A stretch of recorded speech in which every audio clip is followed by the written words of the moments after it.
وہ ہے جو صفت جس سے اللہ موصوف خود ہو، متصف ہو، وہ عالی صفات کا جو اللہ خود مالک ہے وہ عظیم صفات ہے۔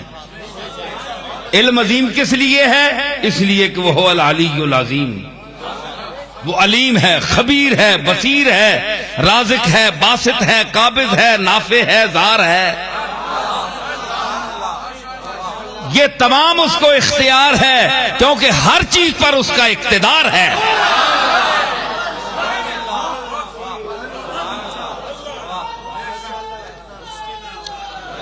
تسی دسو اللہ تعالی اللہ لا الہ الا هو الحی القیوم، قیوم کا کیا معنی ہے؟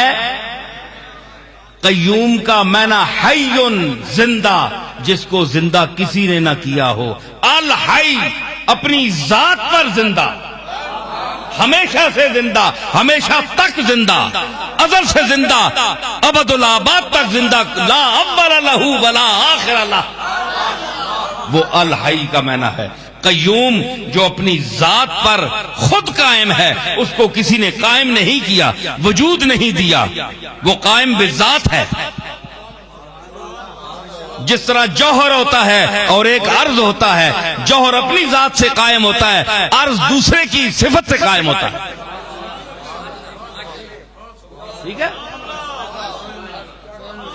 سورج جوہر ہے، سورج کی روشنی اپنی ہے، عرض ہے یہ سورج سے لیتا ہے۔ سمجھ آئی؟ تو صفت کیڑی ہوئی؟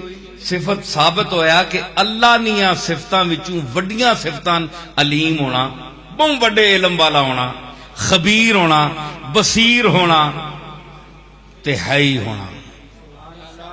حی قیوم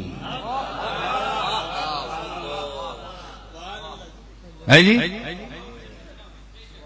تے موت اللہ کی طرف فرمایا میں مرساں بھی، او بولو تو صحیح، تے تھک گئے ہو تو میں تو پہلے نہ تھکیا ہے۔ اللہ کی طرف فرمایا میں مرساں، حی قیوم، ثابت ہویا کہ وڈی صفت زندگی کے مقابلے میں موت صفت نہیں ہے۔ اگر صفت ہوتی تو اللہ بھی کبھی اس سے موصوف ہوتا۔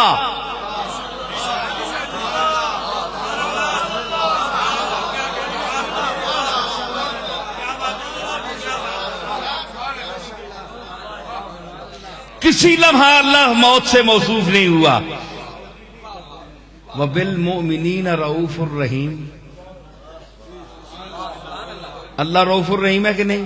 بولو اے شرک والے ہو، اے شرک نہیں گردان کرنے والے ہو۔ وَبِالْمُؤْمِنِينَ رَؤُوفٌ الرحیم، دو لفظ اللہ رحمان رحیم رؤوف رحیم اللہ ہے کہ نہیں؟ اپنے واسطے کئی آیات چاہتا ہے کہ نہیں؟ تے رسول اللہ وہاں کیوں شریک کیتا؟